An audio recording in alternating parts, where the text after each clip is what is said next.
Good morning, everyone. Let me present our third lecturer, Dr. Othman Z. Barnawi. He is a professor of language and education at the Royal Commission for Yanbu Colleges and Institutes, Saudi Arabia. He is the founding editor of Global South Perspectives on TESOL, a book series published by Routledge, Taylor, and Francis Group. He is also a co-founding editor of Southern Studies and Education. It is also a book series published by Routledge, Taylor, and Francis Group.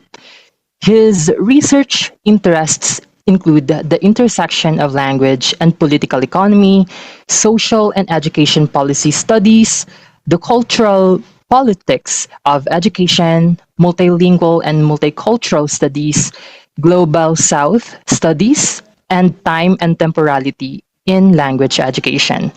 His recent books are Colonial Temporality and Writing Education, published in Routledge in 2023, International TESOL, Lectures in Multi-Englishes Community, Mobility, On-the-Ground Realities, and the Limits of Negotiability, published in Multilingual Matters in 2022, TESOL Teacher Education in a Transnational World, Turning Challenges into Innovative Prospects, and TESOL and the Cult of Speed in the Age of Neoliberal Mobility. His works appear in leading peer-reviewed journals such as Language in Education, Critical Studies in Education, Critical Inquiry in Language Studies, Australian Review of Applied Linguistics, International Journal of Bilingual Education and Bilingualism, Applied Linguistics Review, Journal of Multilingual and Multicultural Development, Current Issues in Language Planning, and British Journal of Educational Studies. Once again, let us welcome our third lecturer, Osman C. Barnawi.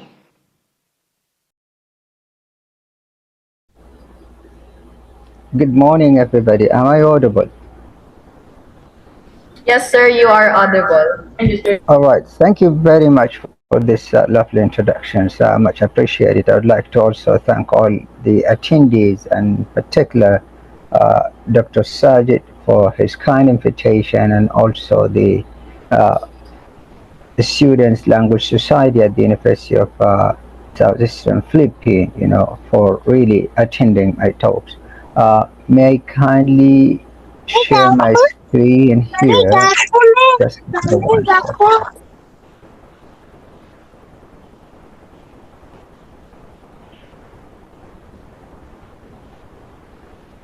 Would I be able to share my screen? I'm just trying to share it here. I don't know if it's been.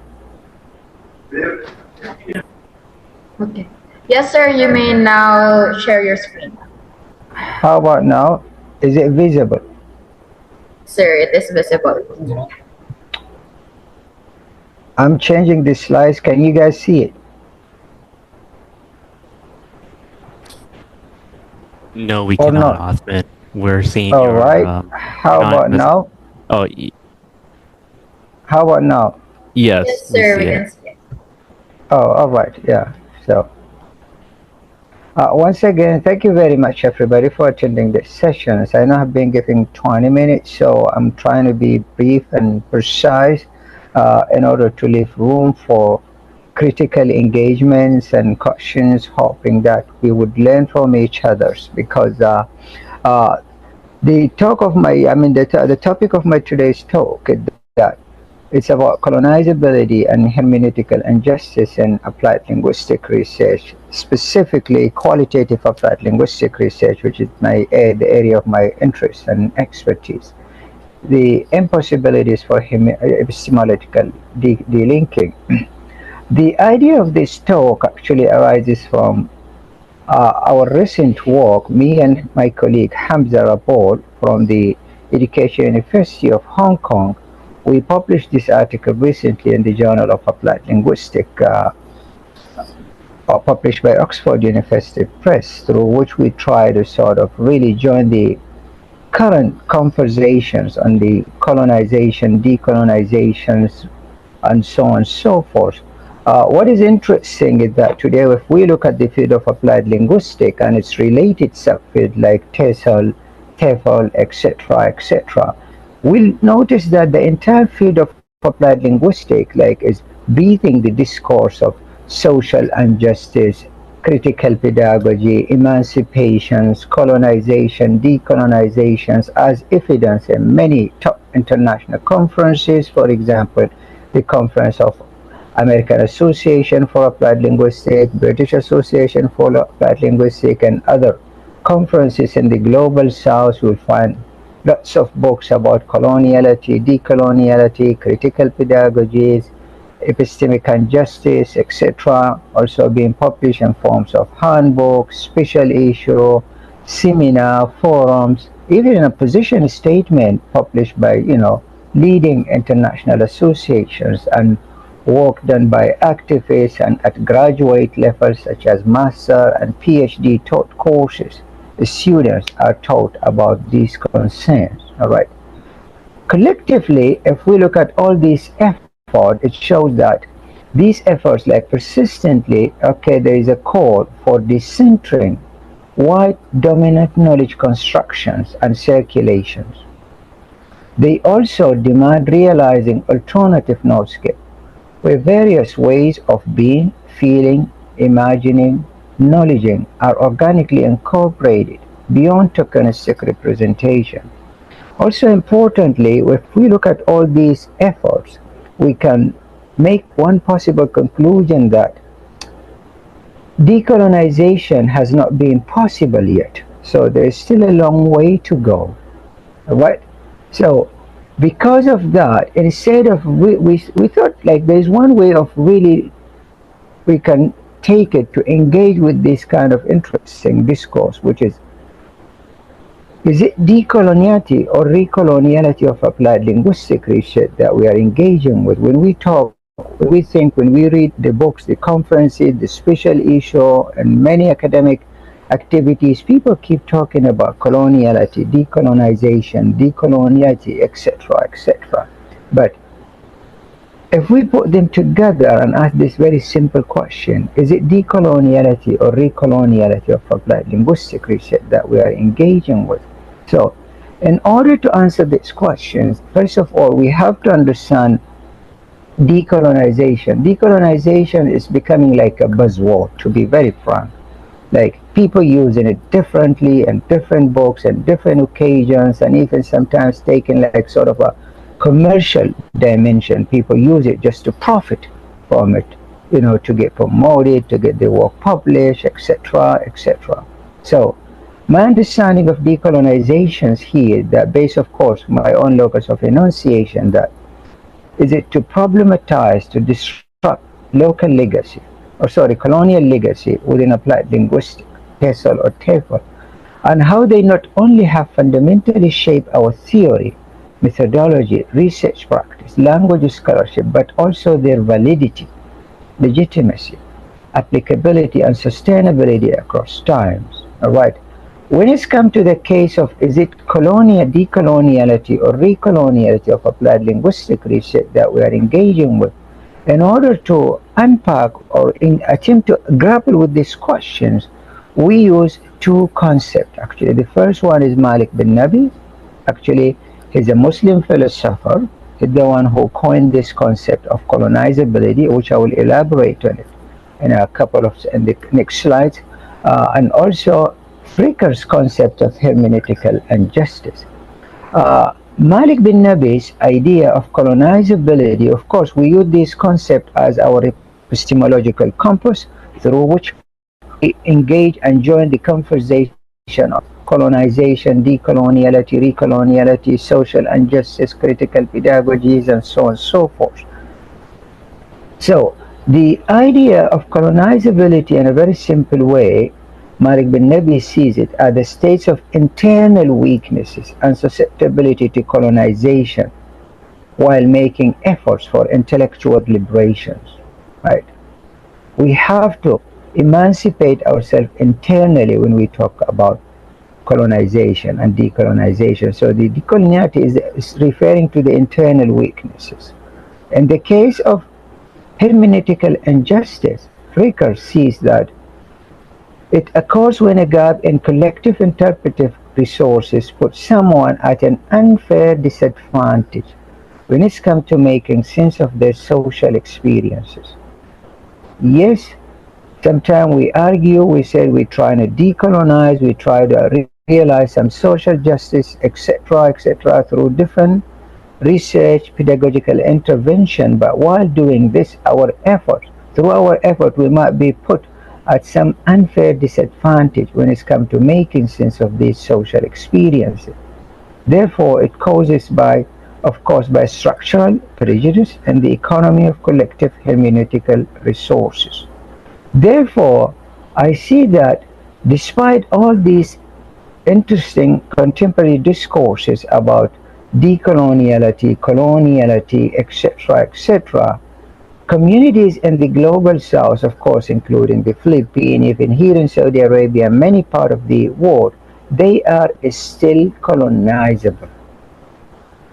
Why I think they are still colonizable? Simply because we have to understand how and what is applied linguistics first, because applied linguistics and its commitment to knowledge and research have long been anchored in Western thinking tools, ecology, language, and that even our effort of decoloniality is seen as viable options only when its insights and understanding are faithful only to the same mainstream structures and knowledge system that have created the need for decolonization. Therefore, through ages of epistemic dominance, global south may have encountered some tension and challenges to exercise a legitimized way of theorizing and doing applied linguistic research otherwise. A lot of scholars, and I mean, recently they try to perpetuate the idea of let's do applied linguistic otherwise, let's do applied linguistic otherwise, but while doing this, they will continue to experience hermeneutical injustice. Because hermeneutical injustice problematize the impossibility of practicing decoloniality and applied linguistic research. Unless we move away from rhetoric centered around critique to discourse that address the core issue and the consequences of historical colonial policy, as scholars in the global south, we are still colonizable. Why so? And in order to do that, in order to sort of really decolonize, the first step that we have to consider is that we have to disrupt the vision of social orders precipitating coloniality and applied linguistics. In so doing, we as scholars, students, teachers, researchers, activists, you name them, right, have to understand the scope and boundary of inquiry in the field of applied linguistics, how it was and even is defined, constrained, contested, and enacted. We have to question the scope and the boundary of inquiry, right? It's really important because I always see teaching and doing research and applied linguistics in English as responding to Western communities of discourses that have certain commitment, interest, logic, vision, practice, and intellectual tradition in offering solution to everyday language problems. These community of practice have long colonized us by giving us direction to scientific inquiry through their own lenses. We have long been trained, conditioned, socialized, even taught to conduct our research in a very specific way. So, in doing applied linguistics otherwise, we have to do in a way that is faithful to the dominant narrative. So that's why we are still colonizable when it's come to really doing applied linguistics otherwise. By way of illustration, I'm just trying to share like some 2 or 3 examples with you, and I'm sure you guys have many more so that we can grapple over these examples and try to also relate and see how we are still colonizable. And PhD levels, for example, even if we did our PhD at home or even overseas during our PhD programs, right? People, I mean, we've been trained to do research, we have been trained to understand different research practices, And also through taught courses we have been taught how to really do critical pedagogy, critical literacy, etc., etc. But ironically, at the end of our programs, we are doing our PhD program or master program, right? We are compelled to write our research paper and thesis according to expectation, norms, rules, procedures, demand created by the dominant applied linguistic in order for our knowledge, our efforts, our intellectual effort to be legitimate, right? To gain recognition, right? So these general customs and convention to qualitative inquiry in the field of applied linguistics, for example, created a particular way of seeing, feeling, imagining, and doing, and creating a sense of epistemic hegemony that we all need to do particular research in particular way. When it's come to writing for scholar publications, right? The gatekeepers are all from the global north, right? We have to be faithful according to the rigid patterns of knowledge construction, the system, the discourse, the way of publishing, in order for our work to gain credential, to be accepted, to be qualified as a legitimate knowledge, right? Therefore, because of that, our effort of decolonization, because of that, we are still colonizables, right? And we are still being put in hermeneutical injustice because we've been put in unfair position and disadvantaged positions, right? When we try to decolonize ourselves, the only language we use and the thinking tool that available for decolonization is that the only that exists in the dominant narratives, right? And which is also faithful to the dominant narrative. Because of that, I think that, and Hamza and I, when we argue in our article that global South communities are still colonizables, and there is the hermeneutical injustice continue to occur and reoccur through our our PhD program, through our taught courses, through our scholarly publications. All right. With that being said, I would like to say thank you very much for your attention. Right. This is my contact details, and I'm sure you guys have got many examples. And sorry, I have to be brief. Just share the running theme of my talk today of the articles because I know I've been giving only 20 minutes, so I won't be able to share a lot of information with details here. Thank you very much.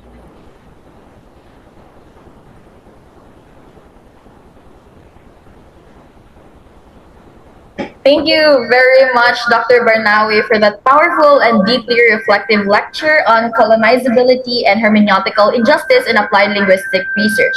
Your insights challenge us to critically examine the structures of knowledge and representation in our field, and they add so much depth to today's exchange of ideas. We'll now proceed with our open forum, moderated by yours truly. Again, you may raise your virtual hand or send your questions in the chat box. Oh, I see a lot of questions here.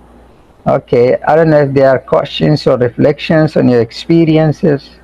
I mean, there's a lot of things to talk about it, but because of the 20 minutes, once again, sorry, I have to just share a very short, simple and examples and share the main concept of colonizability here.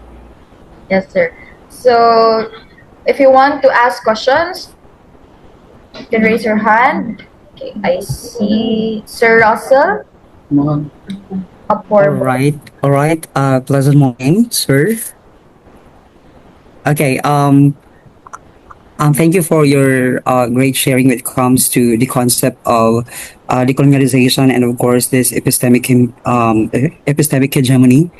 And at the same time, there's hermeneutic injustice when it comes to applied linguistic researches. And I'm quite I'm impressed when it comes to your presentation because this is what we do in the Philippines. It's a practice that we refer back to our framework or theories that we use in our research to Western ideologies, to Western established research theories. Now, my question is that what is your stand or how can we decolonize the research practice where we prefer established framework from Western countries? Oh, that's a very interesting question. You see, First of all, the way I understand decolonization is about commitment, right? Okay. It's about commitment. This is one thing. Another thing that, of course, here I'm talking about my own locus of enunciation, like as Muslim scholars who are engaging with the applied linguistic and seeing things in a particular way, right? So, based on my own locus of enunciation, actually, I see decolonization as a holy task, all right?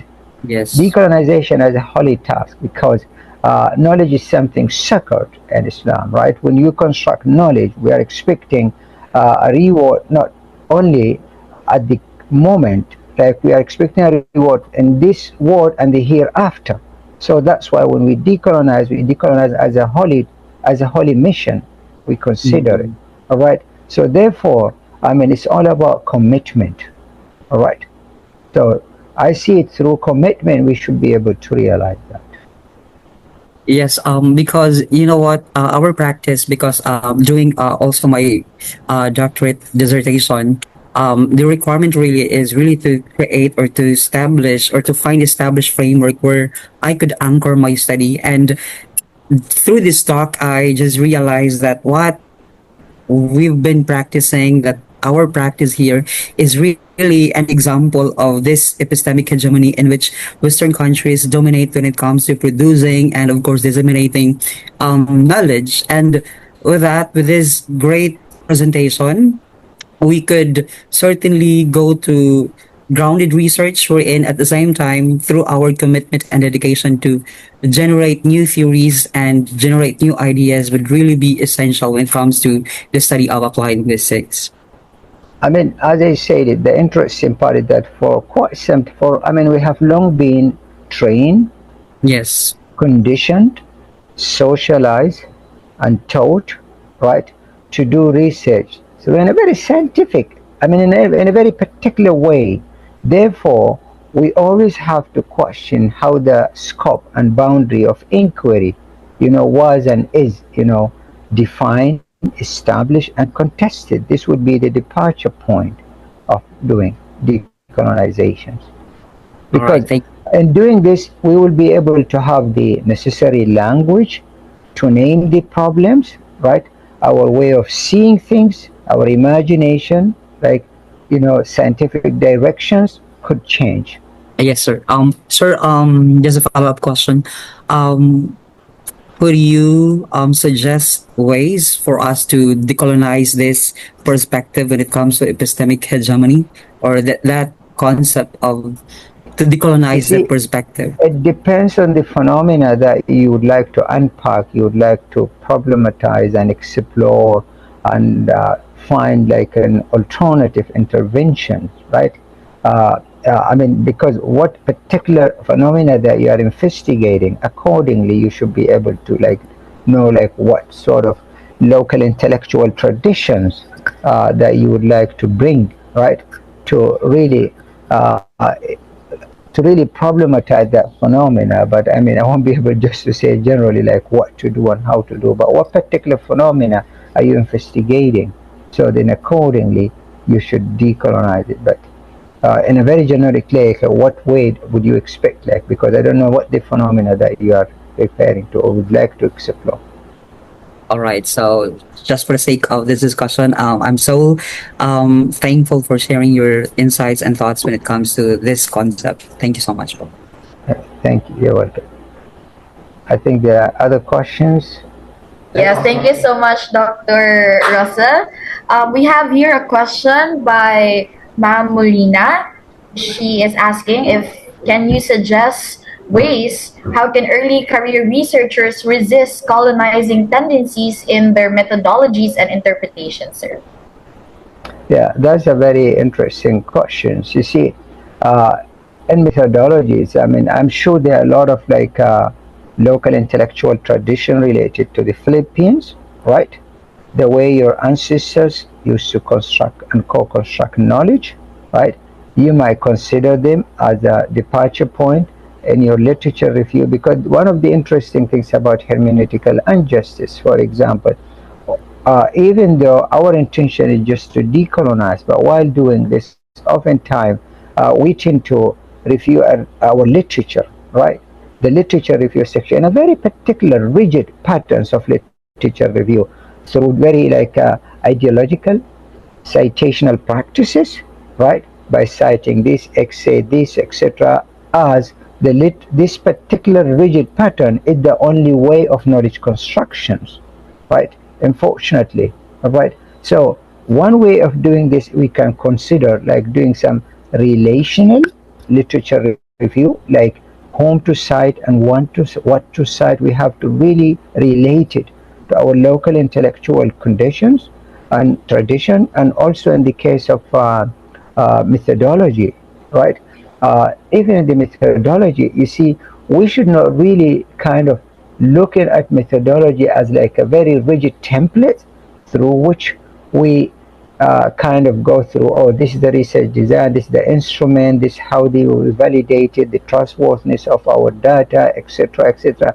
This very rigid robotic patterns uh, is not the only way of knowledge constructions. And I'm sure if you guys, I'm not from the Philippines, but I assume that if you guys look at the local intellectual tradition of the Philippines, there are many ways through which your ancestors constructing knowledge, and these methods through way through in which they construct these particular knowledges, they are organic, they are very rich, they also lead to the collective wisdoms, right? So you need to dig in and try to explore like what are the relevant methodological interventions that you can bring. It's because oftentimes it's paradoxical when people talk about coloniality and decoloniality, etc. When you look at the methodology part, they're still using the dominant thinking tool, right, to to try to understand the local problem. At the same time, the literature review. I remember there is a good friend of mine he's from the Philippines, but he works at the University College London, Ronnie Topas. Uh, he talks about this with particular focus on the Philippines. He talks about the epistemic violence of literature review, right? Even the literature review also like develops some social injustice and epistemic violence, because we have been trained and taught to do literature review in a very rigid way. So I mean I'll be more than happy to share his contact detail and the article that he published, because its focus is on the Philippines, and I'm sure you're all gonna benefit a lot from it.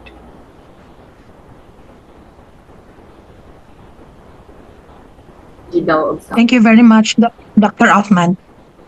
Thank you so much, Dr. Barnawi. We will have also another question here from Ms. Jasmine Irkadas. You can open your camera and mic as well. Thank you.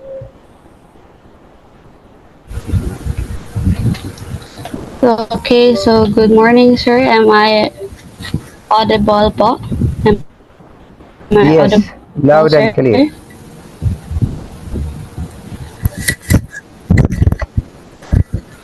Okay, so good morning again, Sir Professor Barnawi. So for my question, sir, is what can we language enthusiasts do to prevent colonizability in our future works when the language dominant of India Sorry, I didn't hear the question clearly. again, the standard, it is fixed and deeply embedded in systems, and we are trained to use it. And then you also mentioned about using our like historical or ancestors way. What can we do, or what approaches can we do when those methods? Sorry, Sorry, sir. I didn't hear the question frame because my question again. So, what research approaches can we do to frame our narratives in doing our researches, sir, when our ancestors or our like ways are not available or accessible in the platforms online, sir. Exactly. This is the major concern of our paper on colonizability. It's, oh, okay. You'd like to repeat the question? It's okay. Go ahead. Yeah. I think there's a connection Ability in our issue. future work. Miss Irkadas, I think your connection has a problem. You can just type the your question in the chat box. Thank you. Yeah, there's a problem with the connection. Sorry, that's why I can't hear the question clearly. Yes, sir. So while waiting for the question of Miss Jasmine Irkadas, we'll move forward to Miss Indiola.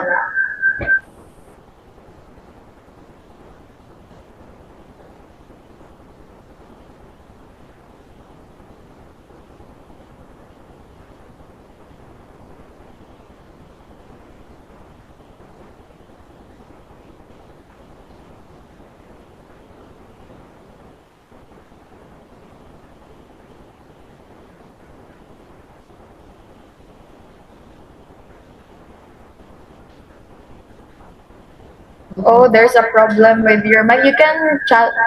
You can chat your question in the chat box instead. Thank you.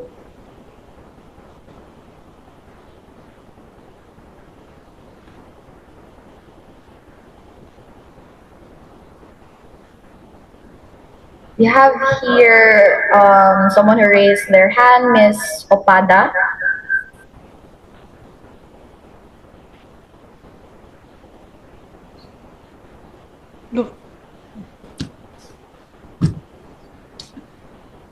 Good morning, ma'am. Am I audible po? Yes, loud and clear. I think there's something wrong with my camera because I cannot see myself. Anyway, It's all right. We can hear you. uh, anyway, sir, my question is that how can we, as future researchers of linguistics, address decolonization in the global south in the field of applied linguistics without relying on frameworks propagated by Western people or ideologies rather?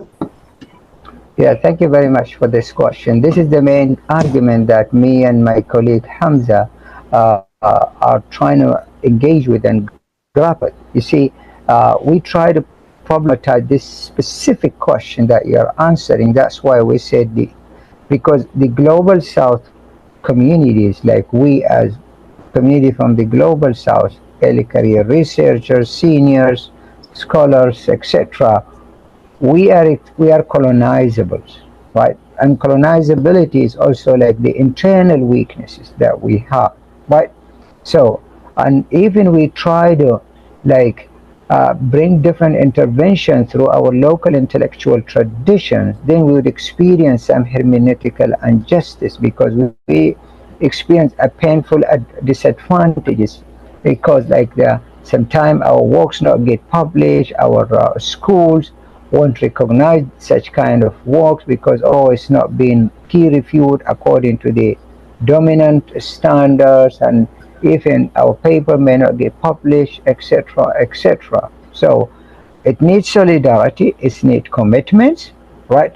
We need to continue working and exploring different ways, right? That's why I'm talking about there is some possibilities, some impossibilities, in terms of uh, epistemological delinking. So that's why there's no particular way. It just maybe you need to form a group of activists, right, who believe on such things and try to challenge the dominant narrative. This is one way. In so doing, of course, you need to question how the scope and boundaries of inquiry being established in the field. And also, there are a lot of journals nowadays, like now, trying to sort of also recognize indigenous ways of knowledge systems, their research methods, their research practices, and there are many works being published.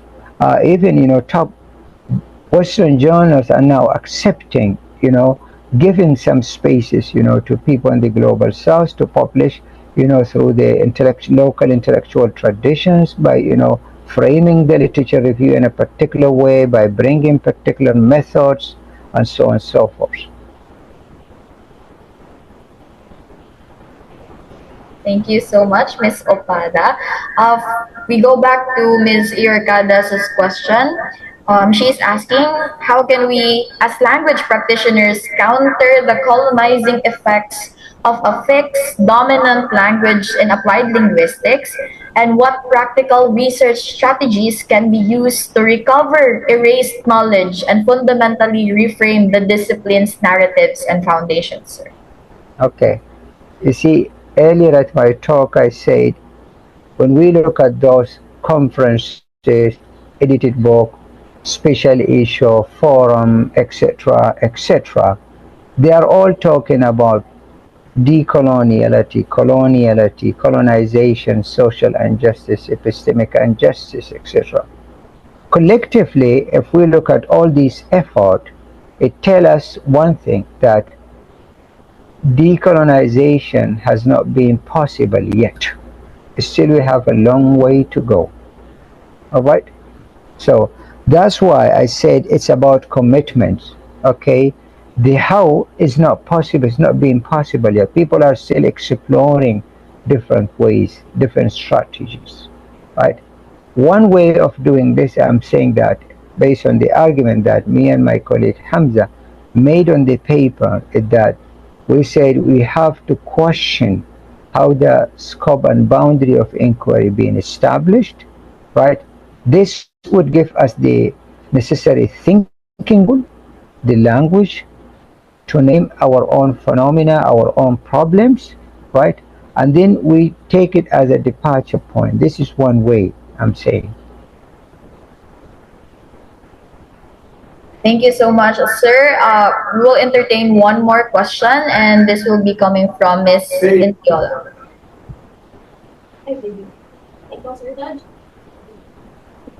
Okay, so the question will be coming from Sir Saj Esingilan. Assalamualaikum, Professor Dr. Uthman Z. Barnawi. Alaikum assalam. Zumaa Mubarak from the Mindanao Island here in the Philippines. Thank And you. shukran for accepting the invitation. So you're live from the Kingdom of Saudi Arabia. So we are privileged to have you here in our lecture series.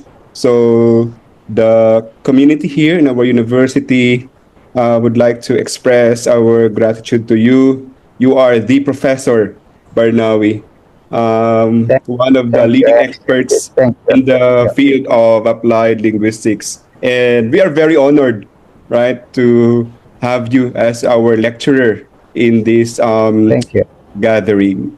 Now, in relation to your advocacy, okay, on giving voices to the people here, right, in the global south, no, in the Philippines, for example. Here in our university, we have been doing that. Okay, so we are giving a platform, platform for our people here to be heard. In fact, our research projects, our journals are into that direction because people here, we are silenced. Okay, so the colonizers silence us, but up to this time, we keep on, living the spirit that, of course, we have the voice, right? And we have this space. Okay, we claim our space. And in fact, Professor Uthman, our journal, the Southeastern Philippines Journal of Research and Development, is into it. We are championing the voices of the indigenous peoples in Sulu and in Mindanao. I know you heard of these places. You have your brothers here, your sisters here in Sulu and Mindanao. And I am very happy listening to you about decolonization. And I would like to express my my heartfelt gratitude. And I would like to invite you to maybe you can join us in our advisory board, in our journal, one of our advisors, of course, because we need you. We need your expertise, your brothers, your sisters It's my pleasure, and I in the accept global the south. invitation. Yeah, we need you. Our journal is a Scopus Index journal, a quartal 2 journal. So we need you in our team, right? So yes, yes, Thanks for the invitation, and I accepted, and it will be my pleasure to thank join you. the And of course, journals. And yeah, our students are here listening to you, and you'll have friends from the Philippines yeah. I'm because sure we I so, will learn a lot from you guys. I'm sure I'm gonna learn a lot from you, and it will be yeah, my you will pleasure. learn about our culture here in Mindanao. After all, you Arabs colonize us. Yeah, but in a good way, right, Professor In a Othman? good way, of course. I In mean, a I good would way. love to join and learn from you, I'm sure, because colonization, I mean, decolonization is Yes, about all commitment. So we have to do applied linguistic otherwise, right? yes. The otherwise, it's key here, how to do Okay, applied linguistic okay. otherwise. That's why on our paper, we're still like trying to grapple with the question, is it really decoloniality or recoloniality of applied linguistics that we are Yeah, engaging with? yeah. It's all based on our research habits and practices that we really need to be aware of. Yeah, so that's why when I look at your profile in the Research Gate, so okay, so this is the best speaker that we need to invite in the Ilmu lecture series because we keep on talking about decolonization. Okay, so the right person is Professor Othman, and we are very happy to have you in this gathering. Okay, magsukul wabillahi taufiq wal hidayah, and see you in the next Thank you very much. sessions, of course, as what you Inshallah. have shared. Yeah, inshallah, as what you have said, you need more time, right, to share Yeah, your thoughts about this. And of course, we of welcome course. your Oh, sure. Yeah. presence, in our Yeah, I'll be more classes. than happy to have an extended discussion with you guys. So, because I know many of you guys keep asking about what practical way, what strategies, what techniques. People just Yes, want to jump into the practice. They are like, it just somebody's like tired. He wants to see like in a very concrete way. It's not yes, that easy, which I fully understand it because you need to decolonize your curriculums, your policy, your systems, yes. your coursework, the way you Mhm. are teaching. You know, it's a very complex stuff. You know, it's not like something like 1 + 1 = 2. When Yeah, few of your colleagues wrote in the chat box like what are the strategies, what are the techniques, but I was a little bit, reluctant to ask you such questions like, did you guys decolonize your programs? Did you decolonize your policy? Did you yes. decolonize your assessment, your pedagogical interventions, your knowledge system? Okay, these are some important questions to consider. Thank you, Professor Othman. Well taken. We will save this lecture and we will upload this to our YouTube channel. Professor Othman. Yeah, Thank you, sir. yeah, And thank you. Assalamualaikum. All right, alaikum assalam. Okay, bye bye, everybody. Yeah, Thank you so thank you. much, Professor Ingrid, Thank and you. thank you so much, Dr. Barnawi. It was such a reflective engagement, but due to time constraints, we will be closing this segment already. Thank you very much, Dr. Barnawi, for that Thank powerful you. and deeply reflective lecture on colonizability and hermeneutical injustice in applied linguistic research. Truly, your study challenges us to critically examine the structures of knowledge and representation in our field to give voice to our people here in Mindanao, and it adds so much depth to today's exchange of ideas. Thank you so much Thank also you. for accepting to the invite of our program head, and we are excited to learn so much from you, your expertise, and Thank your you. culture. At this Thank point, you, we ma'am. will proceed with the reading and awarding of the certificate of recognition to our lecturer. The same citation is presented to Dr. Othman Z. Barnawi of Royal Commission for Yanbu Colleges and Institutes, Saudi Thank Arabia, you. for Thank you. sharing his valuable time as our lecturer during the 5th Ilmu International Lecture Series. Okay, once again, thank you, Dr. Barnawi.